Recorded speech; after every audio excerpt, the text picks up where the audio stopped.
문제적인 행동을 개선시키기 위해서 꾸준한 노력을 하고 있는데 약간 놓치고 가는 부분들이 전반적인 일상에 있어서 아이의 하루를 떠올려 본다면 흥분 게이지가 아주 높은 아이다 라고 가정을 했을 때 특정 상황에서 너가 좀 절제를 했으면 좋겠어 라고 가르치기 위해서 노력을 하고 있음에도 불구하고 잘 되지 않는다 라고 할 때는요, 교육적인 부분에 있어서 물론 문제가 있었을 수도 있고 아니면 시기적으로 좀 더 노력이 필요할 수도 있고 여러 가지 이유가 분명히 있는데요.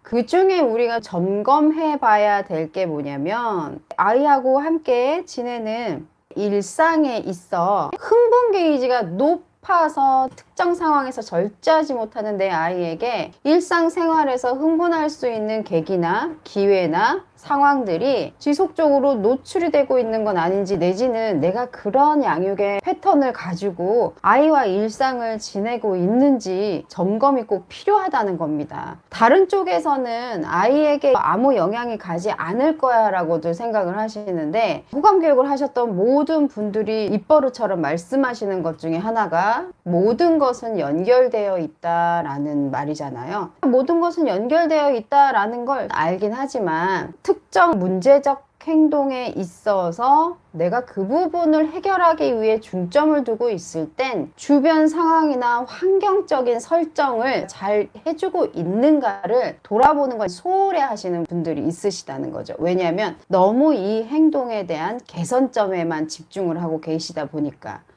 아주 겁이 많은 아이가 있다고 가정을 해보자고요. 어린아이가 강아지를 무서워한다라고 해볼게요. 엄마는 강아지에 대한 두려움을 이겨냈으면 좋겠다라고 해서 강아지에 대해서 긍정적으로 아이가 경험할 수 있는 조건들을 많이 만들어서 아이가 강아지를 좋아하게끔 만들고 싶은 거죠. 그러기 위해서는 아이가 조금씩 스스로 능동적이게 용기를 내서 강아지를 확인하고 강아지 곁으로 다가가고 강아지와 눈을 마주치고 점진적인 강화의 단계를 거치겠죠, 당연히. 그런데 이겨내게끔 강아지는 괜찮은 거야 라고 가르치면서 아이가 말 안 들을 때는 망태 할아버지 오라 그런다? 라고 위협을 한다면 아이의 내면은 강해지려고 했다가 약해지게 되고 강해지려고 했다가 약해진다는 거죠. 별개가 아니라는 거예요. 망태 할아버지를 소환을 해야 되는 상황과 강아지라는 동물에 대한 두려움을 이겨내는 상황이 별개가 아니라는 거죠. 근데 여러분들이 양육 환경에 있어서 별개의 문제로 생각해서 아이가 두려움을 느끼면 자극 타깃을 아주 열심히 하면서 환경적인 부분에 대한 설정도 내가 잘 이루고 있는 것인가, 이런 부분에 대한 점검이 소홀한 부분들이 있더라라는 걸 말씀드리고 싶었어요. 그래서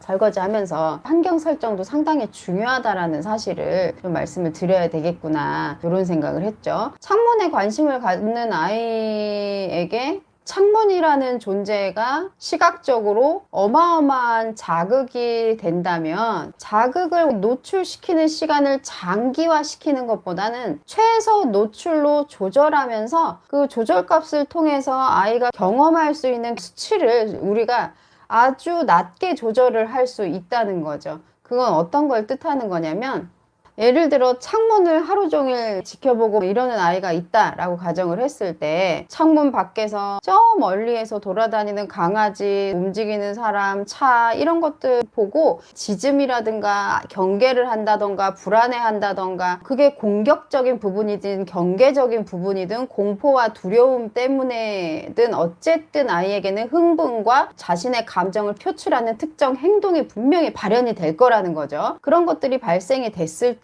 대부분 보호자님들이 호감 교육을 배웠으니까 나는 열심히 자긋하게 잡아주면 돼. 물론 맞는 말씀이세요. 타겟 트레이닝을 통해서 아이에게 더 이상 짖을 필요 없고 두려운 것이 아니다 라는 설명을 하고, 아이가 갖고 있는 두려움에 표현하는 건 우리가 억누르는 게 아니라 자유롭게 표현을 얼마든지 하도록 우리가 허용을 해주되, 아이가 어느 정도 우리의 설명을 귀담아 들을 수 있는 한계치가 됐을 때는 타겟 트레이닝을 통해서 설명을 해주잖아요.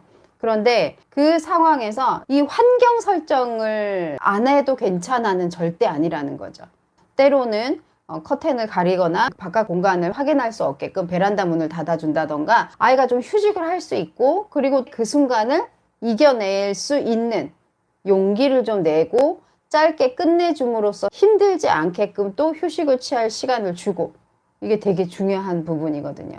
번지점프 하는 거 보면 한 번에 멋있게 뛰어내리시는 분들 있지만 10번, 20번 곱씹어서 노력하고 두 주먹 불 꺼지고 이 악물고 소리를 고래고래 지르고 그런 준비가 필요하잖아요.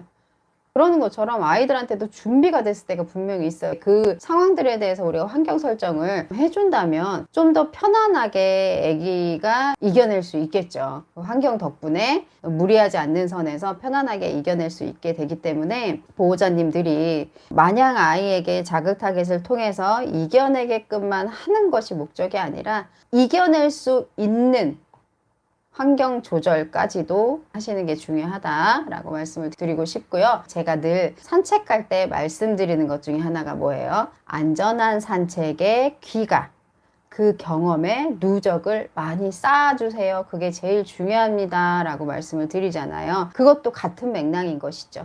안전한 산책을 하고 안전하게끔 종료되는 경험을 많이 쌓아라 라고 하는 이유는요, 오랜 동안 노출을 시켜서 안전하게 오세요가 아니라 30초를 나가더라도 1분을 나가더라도 아이에게 자극 노출이 아니라 아무 일도 일어나지 않는, 이벤트가 없는 상황으로 귀가를 하는 경험의 누적을 많이 쌓아 놓으면 자극이 나타났을 때에 이겨나는 내면의 힘도 키워진다는 거예요.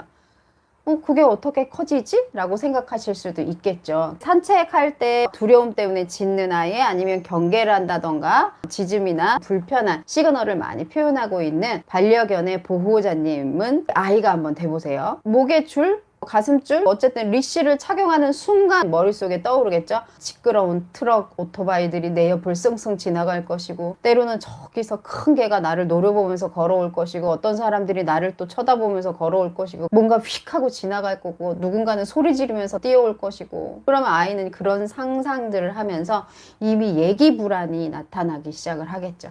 그 예기 불안이 나오는 상태에서 산책이 시작이 됩니다. 공동 현관문을 나갔다가 귀가를 했는데 아무 일도 일어나지 않은 거예요.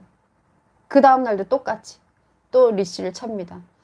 또 아이는 상상하죠. 자극의 노출로 인해서 자신이 너무 두려웠었던 그 기억을 또 떠올리게 될 겁니다. 그러면서 또 나갔어요. 공동 현관문을 지나서 산책로 입구까지 갔는데 다시 집에 들어왔어요. 아무 일도 일어나지 않았어요. 자극을 만나지 않았어요. 또 그 다음들 똑같이 또 귀가했어요. 또 그랬어요. 이게 계속해서 누적이 되면 아이가 리쉬를 차는 순간 트럭이나 무시무시한 오토바이나 사람이나 이런 것들을 떠올렸던 아이가 이제 산책줄을 매면 서서히 아무 일도 일어나지 않을 수도 있구나라는 믿음이 생길 거라는 겁니다. 새싹이 돋아나듯이 그 마음이 돋아날 거란 말이에요. 아무 일도 일어나지 않을 수도 있겠구나.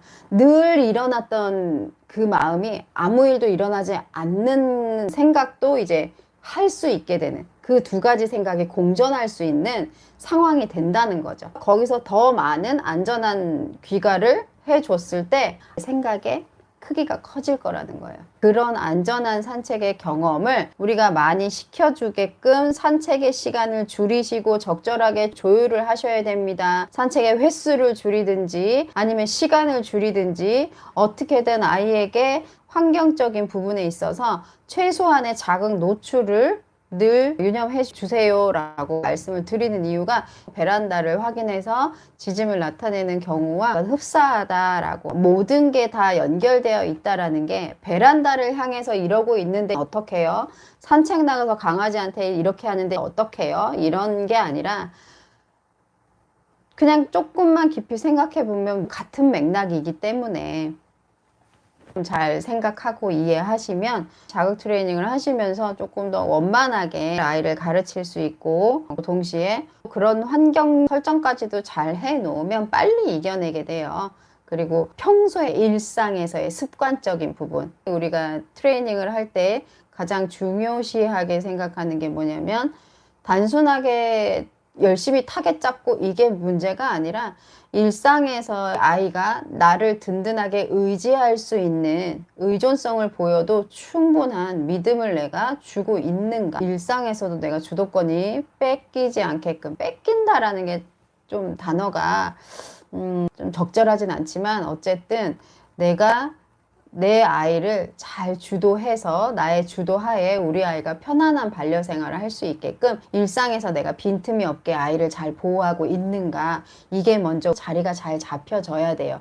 이런 어떤 주도적인 보호자의 보살핌을 받아야만 당연히 안정적인 애착관계가 형성이 되겠죠. 안정적인 애착관계가 형성이 된 이후에 어떤 트레이닝을 하든지 간에 진행을 해야 되는 것이지, 애착관계가 형성이 되어 있지 않아요. 아이는 보호자를 신뢰하지도 않아요. 그런데 호감의 기술만 배웠다고 해서 열심히 타겟을 잡잖아요. 효과는 봐요, 보기는. 하지만 안정적인 애착관계가 잘 형성이 돼서 서로가 신뢰하고 믿는 반려견과 반려인의 사이라면 더 월등한 효과를 볼 수가 있다는 거죠. 그냥저냥 관계는 신경 안 쓰고 자극하게만 열심히 잡아도 어느 정도 효과는 보지만 그 효과의 크기는 미비할 것이다 라는 거죠.